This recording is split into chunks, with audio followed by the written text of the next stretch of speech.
Hello, hello, and welcome back to Trying to Figure It Out. My name is Allie, and here today we have Keni Silva. Keni, you are a former model, and you currently work in real estate and do a lot of philanthropy as well.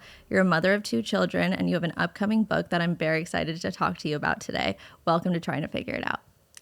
Thank you for having me. Of course. I'm excited that you're here. So you live in Orange County, but you happen to be in LA today, or did you drive up from Orange County today? I live in Newport Beach, and I come here a lot. I come here for my daughter's music. I come here. We used to have a home in LA. So LA is like a second home. So every time I don't have children, because I share custody with my ex-husband 50%, I'm here for work or just enjoy because I have so many friends. Yeah. But Newport Beach was always my home, and it actually was the first place that I came when I came to United States was Newport Beach. And then I lived in LA for a couple years, and then my ex-husband, when I met him, he was from Newport Beach. So it's like my destination to be, I guess, for right now.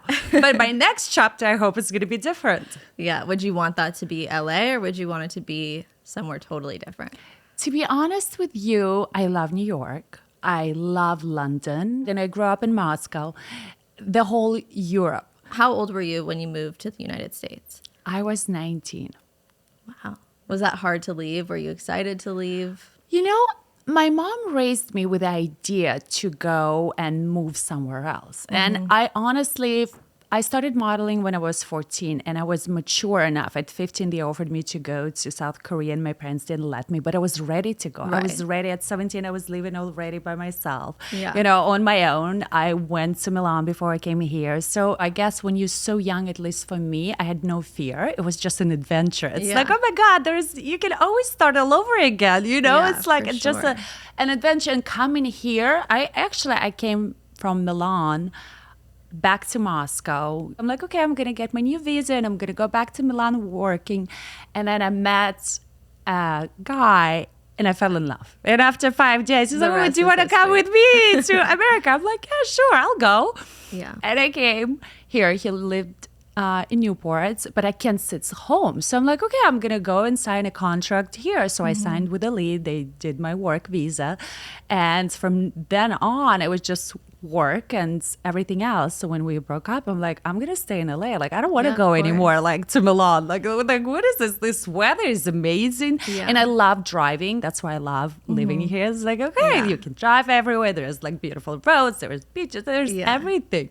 The drives in LA or California in general are just the best. It's beautiful. You mentioned that you came here with a guy and that you guys broke up.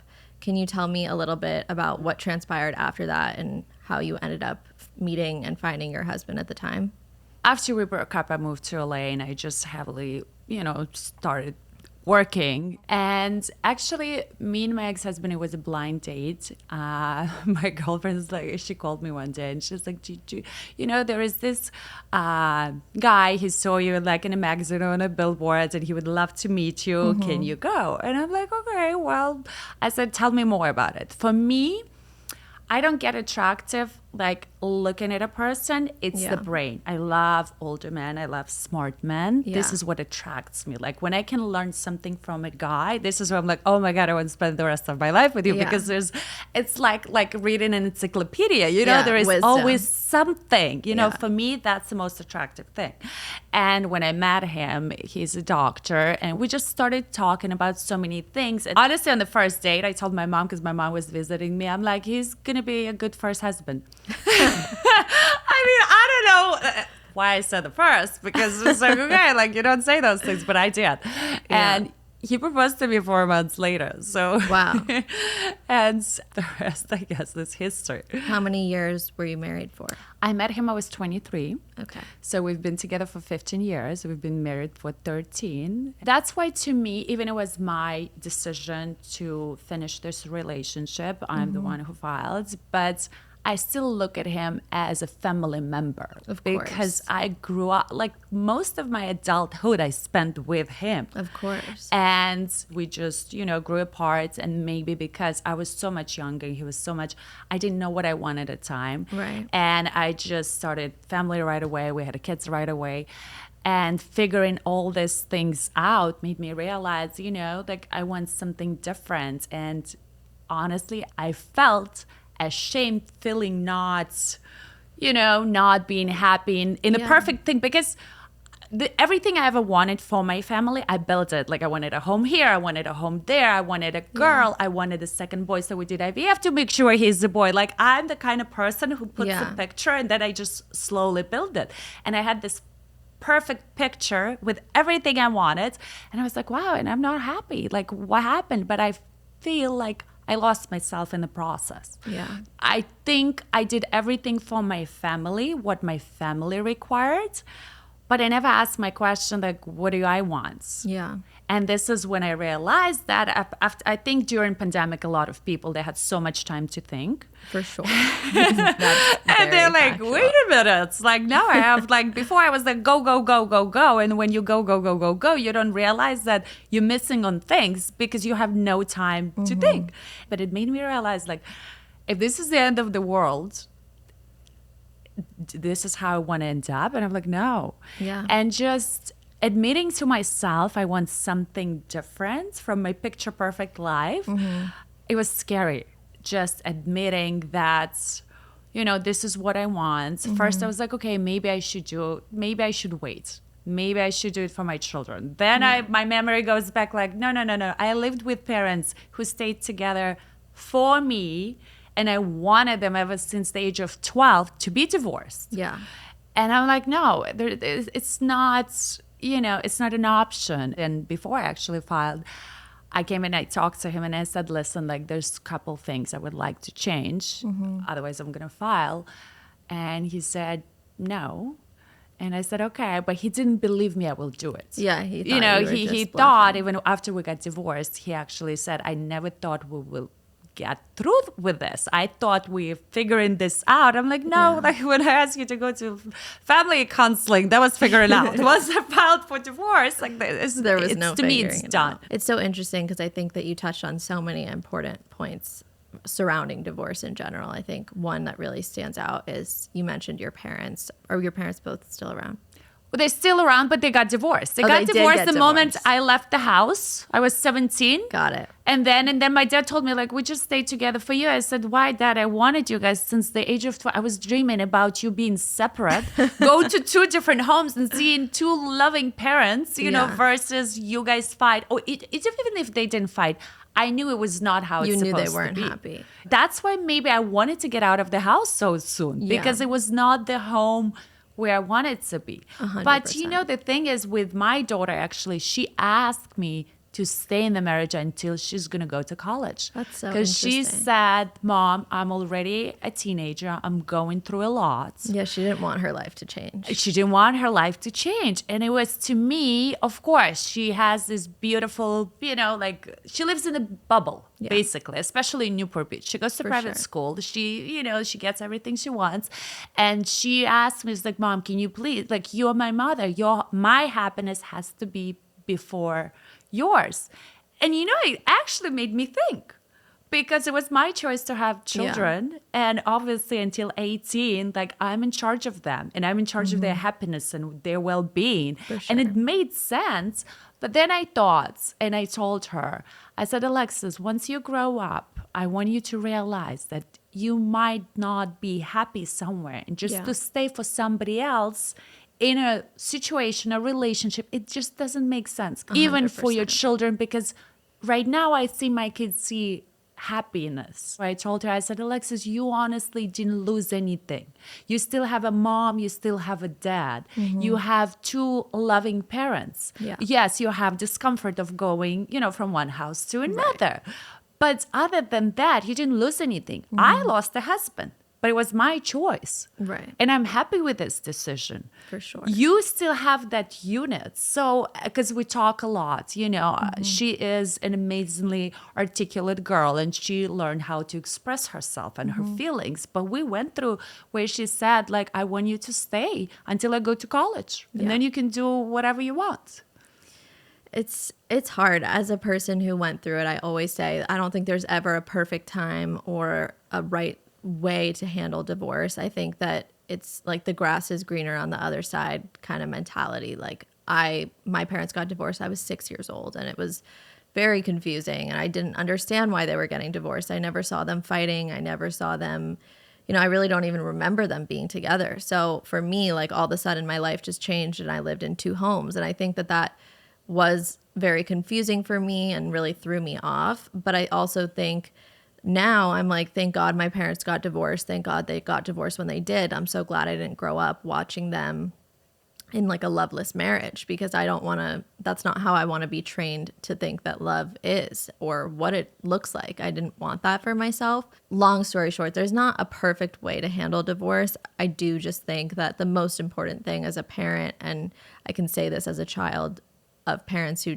went through it, I think it's just so important to be transparent with your children. And it's so important for your parents to show you and guide you, whether that means showing you that you can get divorced and get back right up on your feet and start another beautiful life, or you can stay in a perfectly happy marriage, or, there's so many different situations. But I think that it seems like you're handling it super well, as hard as it is to handle. And of course, it is heartbreaking when your kids are telling you, please don't do something, and you have to do it anyway, or you have to prioritize your happiness. And I think parents who prioritize their happiness are actually doing their children a way better service than they are if they don't prioritize their happiness, because no kid is going to be happy living with parents that are not happy. And as a mother, I always have a guilt. Even now, like I'm divorced and there is times when I'm like, oh my God, I feel like I have to give more because I feel like I deprived my children from something when in reality,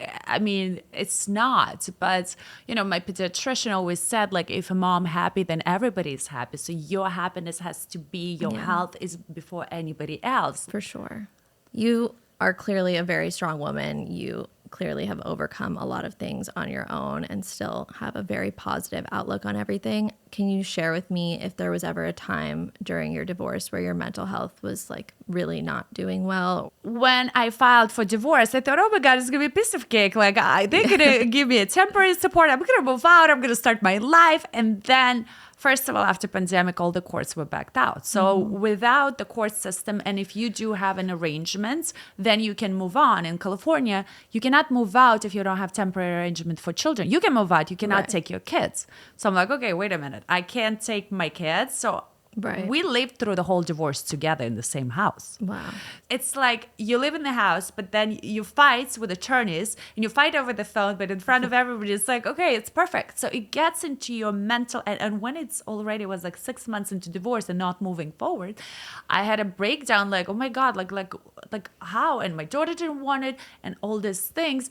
And it just gets to you. And I remember it was like 6 a.m. I went on a high and I called one of the hotlines because I was like, and it was a 15-minute wait. And I was like, Jesus Christ, like if you really like not mentally there, I was like, you can really like, this is not acceptable. Crazy. So I started listening to podcasts and things. And this is why I'm writing the book, to give this little tools, because if you're not mentally ready for divorce, it's hard.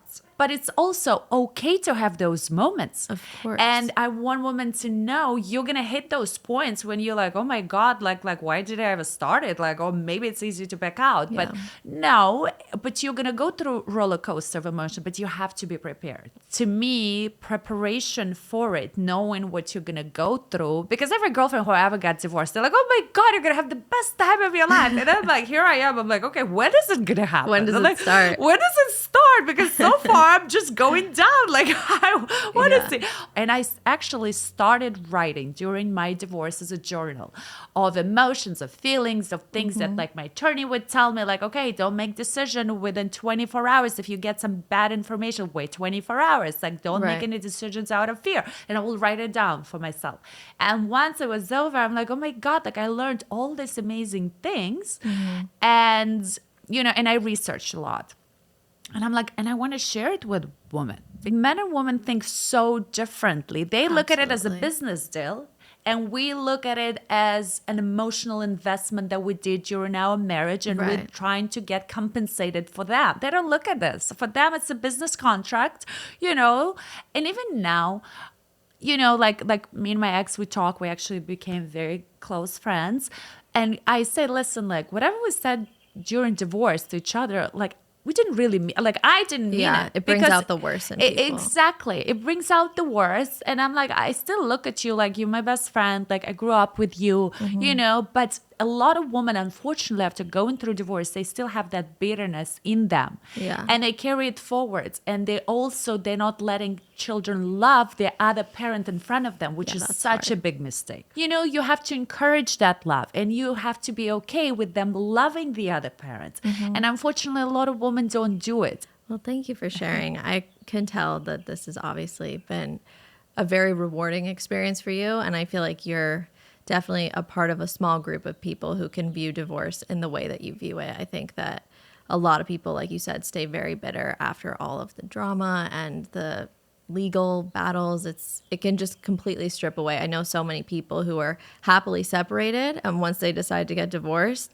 everything changes, because all the nitty gritty stuff that you have to go through when you get divorced just totally tears people apart. And it's sad, but I can also tell that you're an amazing parent. So I want to ask you, what do you love most about being Alexis and Joshua's mom? You know, I always wanted to have kids very young. So once I figured that out and I had children, now having them being 15 and 11, I realized there's so many things that they teach me.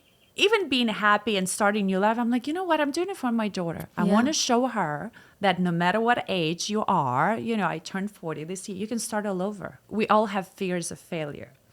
But to me, it was not just starting it. It was proving to myself, to my children, that you can start all over at any age. It doesn't matter. I want to teach my children, you know what? It didn't work out. Go do the next thing. You know, I'll be there to support you. I know they support me.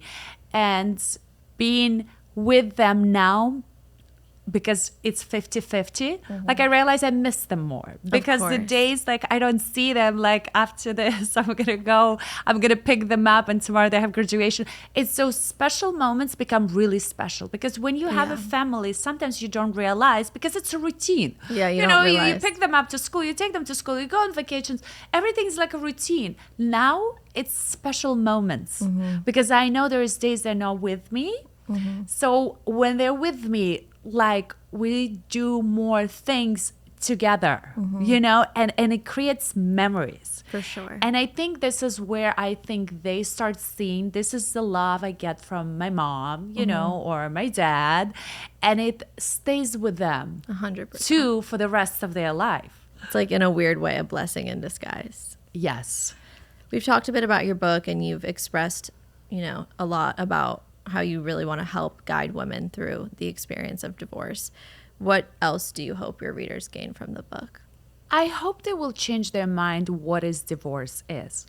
Because to me, divorce is not the end. There's nothing scary about, you know, being a divorced woman. Even every time I say I'm divorced, people are like, oh my God, I feel so sorry for you. I'm like, why? Like my life is started. I feel sorry for you. You just got married. You have no idea what you're into, you know? And it's like, you don't even know how it's going to end up. And that's what I'm trying to for women to realize, that they have to change their perspective, how they look at it. Yeah, absolutely. It's a time process. Yes, there is work, but there's work involved in everything. If there is work in a relationship, there is work to get free, to start all over. You know, any business you're going to start, there is work. Once you start realizing there's nothing wrong with being divorced and wanting that, you know, you kind of open the door to all the possibilities in this world. Yeah, 100%. before we wrap up, I just want to talk a little bit more about, now you're able to date and live your own life and, like you said, start fresh. And so I want to talk a little bit about what does dating look like for you now, and has it been weird or hard? Has there been any jealousy on either side? I do have a boyfriend, and I really didn't date. I just got divorced and stepped into a new relationship. But what's different now, it's because it's like I have two different lives. One life is my children, when I'm with them, and the other life, it's me being single, or by myself with no children and dating. And I remember first when I got divorced, and I've been with my ex-husband for 15 years, I actually had a fear to be with another man, because it's like you feel like, like you're 17 and you can date. It's like, oh my God, how do you do this? It's been so long ago, and it's kind of like, it was a shock. I was like, okay, so now I can give my phone number to people. Yeah, it's a weird feeling. And so, and my girlfriend's like, don't worry. It's like riding a bike. You're gonna, it's gonna pick up very fast. Well, the thing is, I don't know how to ride a bike. I tried, and it's just not my thing. Not that it's not my thing. It just, I never learned it. Yeah, it doesn't work. I tried to learn it as an adult, and with my children, it happens. I'm like, okay, that's a bad analogy because I can't ride a bike, so I don't think I can just go back to dating. But still, it was fear. Yeah. And now having children, and I asked my girlfriends who've been a little bit longer into the process of divorce or remarriage. I'm like, okay, how do you introduce your children to somebody? Right. Because to me, it's, it just is still, I'm figuring it out, how you do it. Do I have to ask them? Would they like to meet it? How does it work? Yeah. I'm still not there yet. So they haven't met yet? No, I'm still in the process of figuring it out. Yeah. And maybe, I don't know, maybe it's me who's not ready. It might be. No, I think that's an interesting But it's perspective. also because it's so fresh. I've been only divorced a year and couple months. So it's fresh for them too. And I nurture their feelings and readiness, because everything for them was having two homes was new for them. Saying to their friends that, they have now different parents. So that would be my next thing, to figure it out, how to do it. That's hard. I feel like with all this stuff, there's never a right time, but you kind of just, I think it's more about when you're ready, because I think when you're ready, they'll figure out how to be ready, but they can't do that unless you show them that you're really ready to share this part of your life with them. I always love having conversations with women who are divorced, who are in the process of getting divorced, who have been through it, because as I've said, just being on the kid side of things, it's really fascinating for me to be 25 now, and I'm in my own relationships, and I just love learning from women who have been through similar experiences that my mom went through, that my dad went through, and learning from it in a totally different way than I experienced it as the kid in the situation. So thank you for sharing. I really appreciate it. Are you able to share the name of your book, or is it not named yet? No, actually, the name is Divorce as an Opportunity. I love that. Because it is an opportunity. How you're going to take it, it's up to you. Yeah. This is your second chance that you get, or the third or the fourth, it doesn't matter. And you can turn it into something magical, or you can spend the rest of your life crying about what happened. So that's why it's an opportunity for 100%. You to figure it out. I love that. Okay. And then finally, before we wrap up, I do this in every podcast episode. It's called Alpiece 3. It's basically just at the end of each episode, we pick 3 songs that kind of fit the vibe of the episode or what we've talked about. And so for you, I guess I'll just ask you if you want to share your top 3 favorite songs in the last year that you've been listening to the most since you went through your divorce and have gone through so much in your life. To be honest, my daughter's song Fight's Not Over Yet by Alexis Silva. We'll definitely put that in. This is, I think, it's like a highlight of the last year. I can come up with some. One is fine. One works. Okay. Well, thank you so much for joining me today. Truly, I really appreciated you just being so open about your story. And I cannot wait to read your book. And I cannot wait for my listeners to hear this interview. So thank you for being here. I am so grateful. And thank you to everyone for listening. We will see you next week. Thank you for having me. Of course.